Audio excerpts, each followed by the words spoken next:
Hi, welcome again to Hell, this time Canto 11. I mistakenly said 16 at the end of the previous video, so I hope we found you again, and that too much time hasn't elapsed.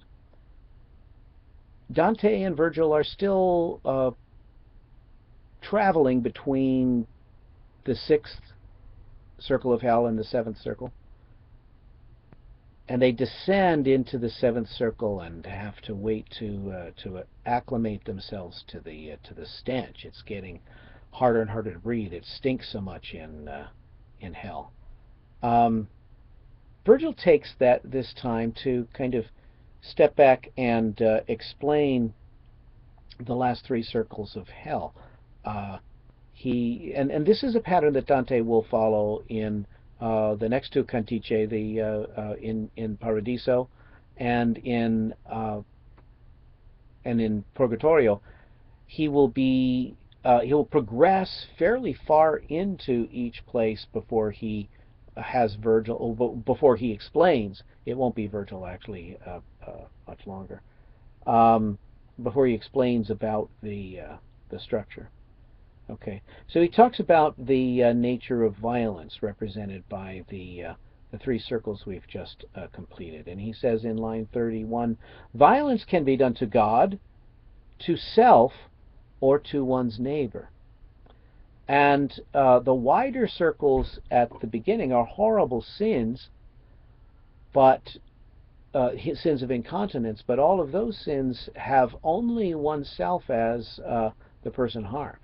And the reason that we're heading into more territory considered more dangerous to the soul is that these sins harm others as well.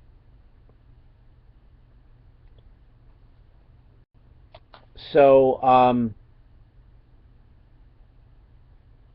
he gives examples in line 46 about how one can use violence against the deity. One can use violence against the deity by heartfelt disbelief and cursing him, or by despising nature and God's bounty. Therefore, the smallest round stamps with its seal both Sodom, homosexuality, and kahors, usury. Okay, usury and homosexuality are considered in the same breath by Virgil here, and Dante's thinking here, and it's not Dante's alone. It's the way the medieval mind thought about the sin of usury, which of course is an exorbitant making an exorbitant profit on somebody else's need for money. Okay. Now, in the Middle Ages, it's taken to a particular extreme, and many Christians saying that it is, in fact, immoral under any circumstances to take a profit from money. My bank would be interested in hearing that theory. But the kind of activity that, for example, Shylock does in the Merchant of Venice, where because he has money to lend and because he isn't a wastrel like the young men of property that come to him, the men who will receive a great inheritance but don't have it yet. So he takes advantage of their current need and lends them at a higher rate of interest. And so he's the equivalent of these cash checking places that charge ridiculous and levels that should be considered usurious and should be illegal, um, because the people who are victimized by poverty or perceive themselves in that way think that they have no other choice, and so they give away their paycheck and pay it back at ridiculous interest amounts. So that's the sin of usury. Why would that be considered in the same category as a sexual sin like homosexuality, like sodomy? Uh, well, sodomy, of course, is an unfruitful form of sexuality, and the fruitlessness of the of usury. Usury, of course, is very fruitful for the usurer, but it's considered a perversion because uh, human or even animal sexuality is intended by God to be procreative, is intended to produce offspring. Money is not intended to produce offspring. So it was the imagery of usury was sexualized for the medieval mind.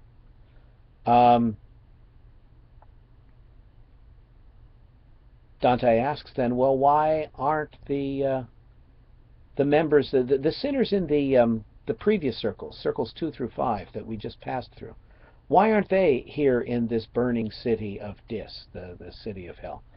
And Virgil says, well, didn't you read Aristotle? And we've talked about this, the way that Dante very deftly, very nonchalantly interweaves pagan teachings with biblical teachings and with the teachings of the church. He inherits, of course, a philosophy in which classical and Christian have been totally integrated by Aquinas, and so he has no problems with that. We saw some of that in Augustine, but we'll see it even more in Dante. Okay. So he says, read your Nicomachean Ethics. So they descend into the seventh circle, and that takes us to Canto XII, Canto 12. And we get a description of a rock slide. And also, we were just talking about the presence of classical elements in this Christian work, and we see at the edge of the seventh circle a minotaur, a character. And he's not even named. Dante refers to him only peripherally as the infamy of Crete, the minotaur, the half bull, half man. Virgil dries off the minotaur and then explains the origin of the rock slide. Christ in harrowing hell, that is, remember from the Apostles' Creed, he descended into hell, a phrase that was bowdlerized when I was in school. We were supposed to say, or actually afterwards, we always said he descended into hell. But then some tinkerers said, well, you know, we can't have Christ going into hell. We say he descended to the dead. It wouldn't be hell, because you can't release anybody from hell, right? It must have been some something else, because the virtuous patriarchs who would eventually be freed by Christ, they couldn't have been in hell. It must have been some other place. Well, the medieval mind didn't really worry about those distinctions, and so they just, you know, they just said hell. In fact, there was a Gospel of Nicodemus, which, despite the Orthodox, canonization of the specific books of the library, this of the Bible, this non-canonical book, the Gospel of Nicodemus, was a favorite reading in the Middle Ages, even though it's an apocryphal book. And the Gospel of Nicodemus talks about the harrowing of hell, Christ going down into the hell and having it's wonderful swashbuckling reading, because Jesus becomes this adventure hero and is fighting monsters and saving the saints, of course. So Dante's going to be writing about that. But when that happened, it leaves a mark in hell. There are scars in the physical structure of hell from when Christ came down in vengeance and freeing the captives. And so here is the circle in which part of the circles of hell are broken, or were back in the day when Christ came down to avenge the righteous. They also see a river of blood, and they see centaurs romping. We said there's going to be all kinds of mythological creatures here.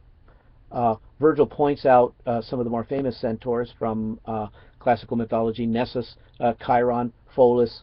And Chiron is the leader of the centaurs. He was much beloved by the heroes of classical mythology. He was a teacher to Perseus and some other heroes.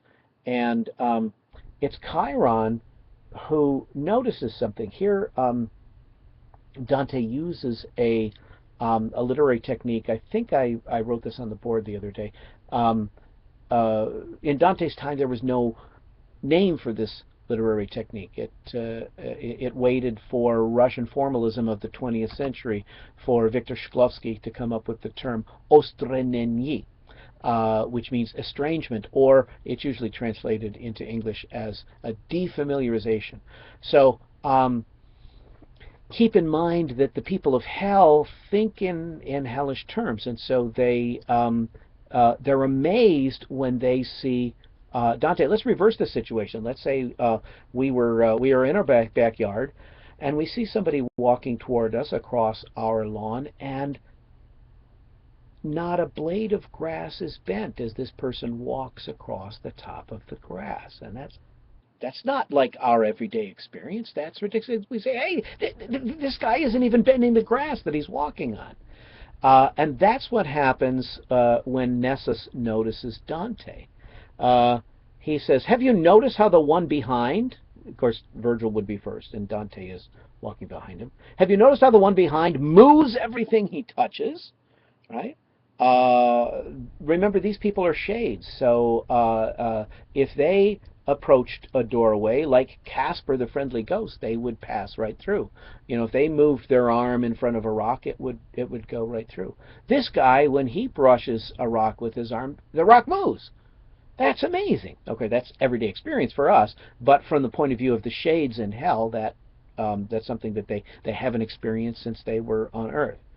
That is not what a dead man's feet would do, says Nessus. Or I'm sorry, Chiron. Virgil requests another guide for them, a centaur from Chiron, and Chiron deputizes the centaur Nessus to take them, and especially to take them across the next river, which okay, they've already passed Styx, so the next river is the river Phlegethon. And so they need somebody to ferry them across this river. What a perfect choice, because if we remember our classical mythology, Nessus made a career out of that, out of ferrying people across the river. He got into trouble doing that, and that's why Heracles killed him. But but take classical mythology and you'll understand that. So we're moving on to Canto 13, XIII. And we're still in the seventh circle, but we're moving into a second part of the seventh circle. I'll give you a diagram on Thursday when we next meet, which shows more detail. But the seventh circle of hell is divided into smaller circles known as girone, spirals. And this, the first thing he comes across in the first section is a woods, okay, and the woods are filled with suicides. Okay, we talked about sins of violence here, violence against God, violence against self. Well, this is violence against self, of course, suicide.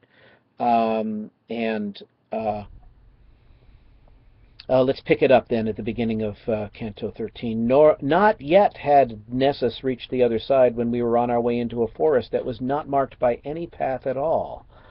Notice how the poetry here is all in negatives. Instead of just saying the leaves were black, the branches were twisted and entangled, the thorns were poison, or thorns and poison were there instead of flowers.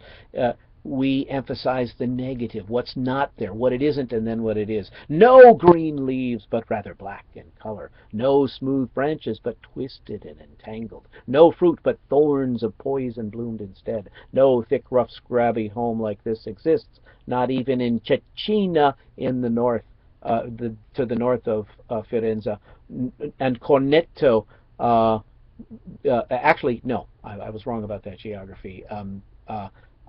Cecina and Corneto are in the north and south of a vast swamp in Italy. So Dante is referring his audience to swamps that they would be familiar with. So this is worse than any of those.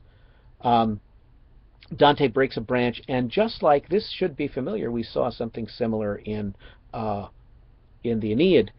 He breaks a branch, and the tree bleeds and cries out, and then the man who's turned into this tree tells his story. He says, when the soul of a suicide lands in hell, it touches the ground of hell, and it's like a seed, and it sprouts. And suddenly he's interrupted. This dog is chasing these souls that are running away. These spendthrifts known as Lano and Giacomo, and we'll hear their story in Canto 14 in our next exciting episode. So thank you for joining us. Bless you. And we'll see you again in Canto XIV, or XIV, as some people pronounce it, or simply 14, as more rational people pronounce it. So we'll see you then. Thank you for coming, and God bless you.